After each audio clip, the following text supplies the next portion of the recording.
तो क्या हाल है दोस्तों। आज की वीडियो में हम लोग बात करने जा रहे हैं सेलेक्ट सब्जेक्ट के बारे में। अब इसके पिछले दो वीडियोस में हम लोगों ने क्विक सिलेक्शन टूल और मैजिक वॉन्ड टूल को देखा था और जहां पर हम लोगों ने सीखा था कि उसकी मदद से सिलेक्शन कैसे करते हैं। और आज की वीडियो में हम लोग सेलेक्ट सब्जेक्ट देखने जा रहे हैं, जो कि और भी ज़्यादा आसान तरीका है सिलेक्शन करने का। फोटोशॉप पर चलने से पहले मैं आपको बता दूं कि ये वीडियो एक प्लेलिस्ट का पार्ट है, जहां पर मैं स्टार्टिंग से एक एक टूल को सिखा रहा हूं, फोटोशॉप के एक एक टूल को सिखा रहा हूं। और डिस्क्रिप्शन में आपको प्लेलिस्ट का लिंक मिल जाएगा, तो वहां से जाकर आप लोग पूरी प्लेलिस्ट को स्टार्टिंग से देख सकते हैं और आपको एक एक टूल के बारे में सब कुछ समझ में आ जाएगा।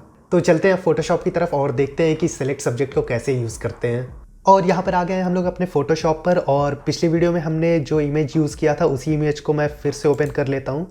और सबसे पहले तो मैं बैकग्राउंड लेयर को एक नॉर्मल लेयर में कन्वर्ट कर लेता हूँ। और इसकी वैसे ज़रूरत थी नहीं यहाँ पर, लेकिन फिर भी मैं कर लेता हूँ, मैं जनरली वैसे करता हूँ, आदत है एक। और यहाँ पर पहले मैं फिट स्क्रीन कर लेता हूँ। तो यहाँ पर जब हम लोग ये क्विक सिलेक्शन टूल को जब हम लोग सेलेक्ट करते हैं, क्विक सिलेक्शन टूल या फिर मैजिक वॉन्ड टूल को, तो यहाँ पर ऊपर में एक बटन हमें दिखता है सेलेक्ट सब्जेक्ट का। अब चाहे आप क्विक सिलेक्शन टूल सेलेक्ट करें या फिर मैजिक वॉन्ड, जैसे अभी मैंने मैजिक वॉन्ड सेलेक्ट किया हुआ है और यहाँ पर आपको सेलेक्ट सब्जेक्ट दिख रहा है। उसी तरह से अगर मैं क्विक सिलेक्शन सेलेक्ट करूँ तो भी यहाँ पर सेलेक्ट सब्जेक्ट का ऑप्शन दिखता है। तो आप कोई भी सेलेक्ट करेंगे यहाँ पर वो ऑप्शन दिखेगा ही। तो जैसे ही मैं इस ऑप्शन पर क्लिक करता हूँ, ये सेलेक्ट सब्जेक्ट वाले बटन पर मैं क्लिक करता हूँ, तो यहाँ पर आपको थोड़ा सा वेट करना पड़ सकता है। और देखिए यहाँ पर अभी थोड़ा जल्दी हो गया है, कभी कभी ये टाइम भी ले लेता है, लेकिन इस पर क्लिक करते ही ये आइसक्रीम कोन जो है वो अपने आप सेलेक्ट हो गया। हमें किसी भी तरह से क्लिक या ड्रैग करके इसको सेलेक्ट नहीं करना पड़ा है। फोटोशॉप अपने आप से डिटेक्ट कर लिया कि यहाँ पर ये जो है इस फोटो में ये हमारा सब्जेक्ट है और इसे हमें सेलेक्ट करना है, और इसने इसे सेलेक्ट कर लिया है। अब पिछली वीडियो की तरह ही सिलेक्शन के बाद हम लोगों ने उसके साथ जो भी काम किया था, मतलब कि उसको एक दूसरे लेयर में ले जाना या फिर किसी दूसरे इमेज के ऊपर उसको रखना, और ये सारे काम जो है वो आप कर सकते हैं इस सिलेक्शन के बाद। जैसे यहाँ पर मैं अगर मूव टूल को सेलेक्ट करूँ और इसे मूव करना चाहूँ तो इस तरह से मैं मूव कर सकता हूँ। तो बेसिकली ये सिर्फ एक सिलेक्शन करने का एक अलग तरीका है, और मतलब एक आसान तरीका है, एक जल्दी क्विक तरीका है। तो आप इस तरह से भी सिलेक्शन कर सकते हैं। तो ये तो एक काफ़ी सिंपल इमेज था, जहाँ पर बैकग्राउंड पूरा एक प्लेन था और यहाँ पर हमारा जो सब्जेक्ट था वो बहुत ही क्लियर था कि हमें किसे सेलेक्ट करना है। अब थोड़ा सा एक मुश्किल इमेज की तरफ चलते हैं और वहाँ पर देखते हैं ट्राई करके कि फ़ोटोशॉप किस तरह से काम करता है।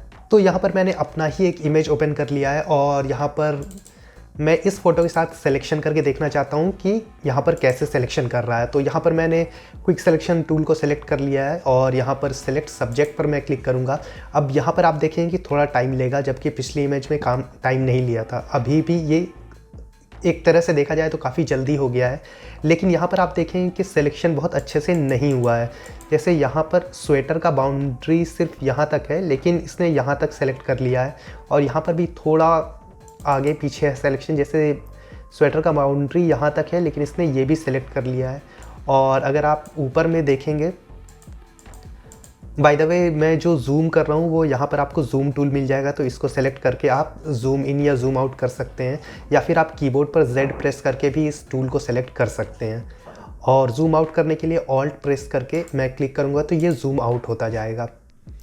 अब यहाँ पर आप देखेंगे कि ऊपर में यहाँ पर ये चश्मा के पास यहाँ पर सिलेक्शन नहीं हुआ है, तो उसके लिए मैं क्विक सिलेक्शन टूल को सेलेक्ट करूँगा और इसको छोटा करने के लिए हम लोग यहाँ पर क्लिक करके ब्रश के साइज़ को छोटा कर सकते हैं और फिर इस वाले पार्ट को हम लोग सेलेक्ट कर सकते हैं।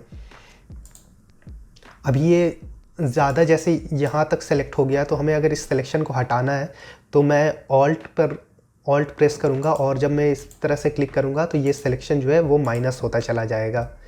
तो हमें यहीं तक सेलेक्ट करना था और इस सिलेक्शन को हम लोग इस तरह से माइनस कर सकते हैं। जैसे यहाँ पर भी ये एक्स्ट्रा सिलेक्शन है, तो हम लोग इस सिलेक्शन को भी इस तरह से ऑल्ट प्रेस करके और इसे माइनस कर सकते हैं। अब ये अगर एक्स्ट्रा सिलेक्शन हो गया है तो हम लोग ऑल्ट पर से प्रेस करना हटाएंगे, ऑल्ट पर से अपने हाथ को हटाएंगे और फिर यहाँ से हम लोग इस तरह से सेलेक्ट कर सकते हैं। तो इस तरह से हम लोग सिलेक्शन को ऐड या सब्ट्रैक्ट भी कर सकते हैं। अब यहाँ पर अगर मैं इसे पूरी तरह से रिफ़ाइन करने जाऊँगा सिलेक्शन तो ज़्यादा टाइम लगेगा, बट आप लोगों को एक आइडिया मिल गया होगा कि किस तरह से हम लोग सिलेक्शन को ऐड या सब्ट्रैक्ट कर सकते हैं अगर कोई कॉम्प्लिकेटेड इमेज रहा तो ये तो था फोटोशॉप में सिलेक्शन करने का सिर्फ एक तरीका, और इसी तरह से कई सारे और टूल्स हैं फोटोशॉप में जिनके बारे में मैंने अपनी अलग अलग वीडियोस में डिस्कस किया है। तो प्लेलिस्ट का लिंक आपको डिस्क्रिप्शन में मिल जाएगा, वहाँ से जाकर आप लोग पूरी प्लेलिस्ट को देख सकते हैं और स्टार्टिंग से आपको एक एक टूल के बारे में समझ में आ जाएगा। तो डिस्क्रिप्शन में प्लेलिस्ट का लिंक दिया हुआ है, वहाँ से जाकर आप लोग पूरी प्लेलिस्ट को देख सकते हैं।